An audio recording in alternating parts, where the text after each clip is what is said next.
Hello and welcome back to Fallout 76. Today we're going to have a look at my Bloodied Brawler. This is a character that is low health. It's actually my only low health character. I've tried to tailor him to kind of fit the part of a brawler. So low health really makes a lot of sense. Figure he's been in a lot of fights and yeah, it's taken a toll on his health and his appearance as well. You can see from his face, he's taken a lot of hits. But this character is a lot of fun. It's not necessarily a min-max kind of thing. But it's max in terms of entertainment. So to the build, as this is my only low health character, I do like to switch it up from time to time and try out different builds at low health. And so I have 5 of my 6 perks. My legendary perks are legendary specials, so that I have lots of points that I can kind of do anything with. And as you can see, it's still a work in progress as they are not all maxed out. The one non-legendary special is Exploding Palm, because if I'm going to punch things, it's cool if they explode. And the reason I don't use hack and slash is because that only works in VATs. And when I play melee, I don't like to use VATs. So that perk wouldn't actually benefit me at all. Now, under strength, we have Martial Artist for faster swing speed, Incisor for armor penetration, and Iron Fist because this is an unarmed build. So we get more damage from our punching attacks. And Blocker to reduce the incoming damage from our opponent's melee attacks. And I had 3 extra points left over, so I put 1 rank of all the shotgunner perks. You can do whatever you want with that, but I happen to be carrying Cold Shoulder, so that's where I put the points. Perception actually doesn't have anything to do with this build, so you could actually have that at 1. I have Life Giver under Endurance for extra health, Fireproof to take less damage from explosions, and Radical because we have a lot of rads and we want to increase our strength. Tenderizer under Charisma for extra damage. We have Nerd Rage to give us extra damage resistance, have us do extra damage and get extra AP regen. And Makeshift Warrior just so we don't have to repair our weapons as often. Action Boy for extra AP regen. We do carry a lot of food, so having Through Hiker makes a lot of sense to reduce the weight of that food. Adrenaline because we are almost all the time you'll be facing multiple enemies, so I might as well increase my damage as much as I can. And Dodgy for a little bit of extra defense, since this character doesn't really play in VATs. Having something that drains our AP isn't that big of a deal, especially since it gives us such a huge defensive benefit.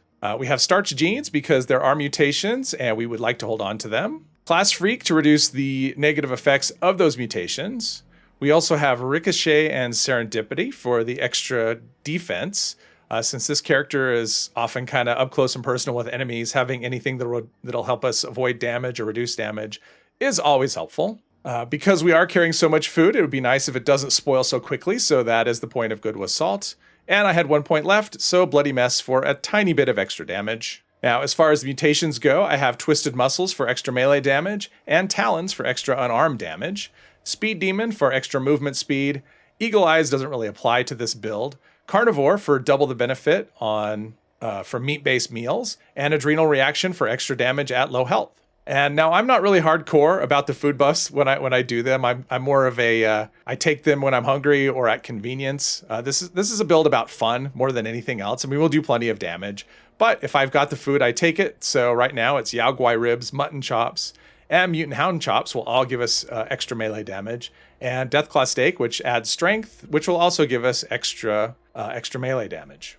Now, one more thing you could do with this is you could actually add in Herd Mentality, which will give you a little extra strength. But I've designed this character to be a solo build for the most part. So I like the flexibility of not having to be in a team all the time. So that's why I don't have that mutation. Now, as far as the apparel goes, I'm using the Newsboy cap and the suspenders and slacks. And that is just because I wanted the look of kind of like an old-timey street brawler, something you'd see in maybe an old movie or something. And I really like how that turned out. And I have shielded Secret Service under armor. And the main reason for that is the extra 4 points of strength, which will give us more damage. Now, the armor is all unyielding. It is a mix of Secret Service and Brotherhood Recon. I started putting it together before I knew all the plans for the Secret Service. And so that's kind of how I ended up with a mix. It's nothing amazing. I have like one that's extra AP regen, one that's poison resist, and then the others are just random specials. The weapon we'll be using is Knuckles. It is vampires with faster swing speed and the reduced weight, which, you know, obviously something that weighs nothing won't benefit a whole lot from 90% reduced weight, but it is what it is. The thing I like about Knuckles is that, number one, you don't really see them very well, and so it pretty much just looks like you're using your fists. So when I'm playing melee, I really do prefer to play in third person, and especially when I'm playing this style, because I think it just looks so fun. I just love watching this character, and the combination, you can see, pretty strong. That wasn't, well, I guess it was a power attack because I was running, but the combination of, ooh, I like the explosion. That's so fun. The explosion's so fun. But the combination of Vampire and Ricochet is really a potent combo. Okay, that's a power armor set. So, yeah, we should be able to make it through this whole demo without having to use stim packs at all. I'm guessing. I mean, that's typically the way this goes with this character. I don't usually use a lot of stim packs. Now, human enemies don't tend to be all that tanky. So let's try our hand, literally, at something a little tougher. Wow. I love it when those explosions kick in. That's so fun. But as you can see, low health doesn't necessarily mean squishy. Just because you're low health doesn't mean you're going to die a lot. Doesn't mean you need to carry 10 million stim packs. Especially if you're using, I mean, honestly, Ricochet and a vampire weapon is a lot. I mean, I'm running a lot of defensive buffs. But, and I don't have Born Survivor, so... Oh, he's a little tougher. But you can see, our health bar is staying right where it needs to be. I mean, everything I have, dodgy obviously helps. And I wouldn't necessarily run it, except for I had the extra points in agility, and I didn't know what to do with them. So that was the main reason I'm running dodgy, honestly. I probably wouldn't normally go that direction. But, you know, it's just so fun. Sometimes to just run around punching things. I don't have to worry about ammo. I don't have to worry about VATs. I don't have to worry about anything. I can just run around, punch, stuff dies. It's a lot of fun.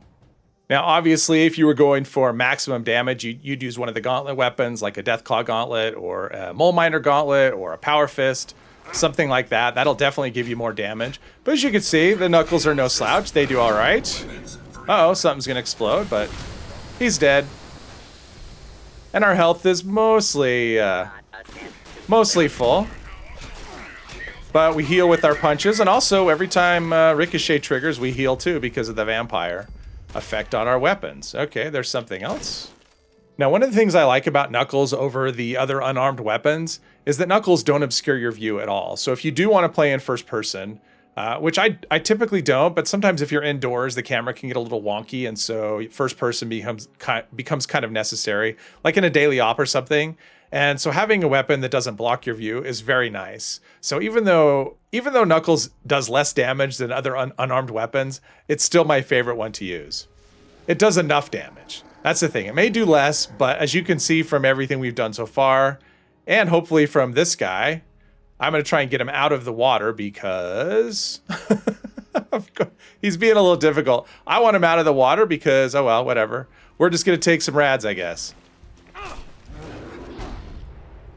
But because of, oh, okay, so we're still out of the water. But because of all our defensive perks, we can just stand here and go toe-to-toe. And the vampire weapon, you can see our health didn't move at all, other than the little bit of extra rads that we took. But he went down, no problem at all, and that was with no power attacks. That was just me spamming the punching. And there you go. I find this to be a very fun way to play. And if you notice that I didn't use a single stim pack through that whole run, there was no stim pack use edited out.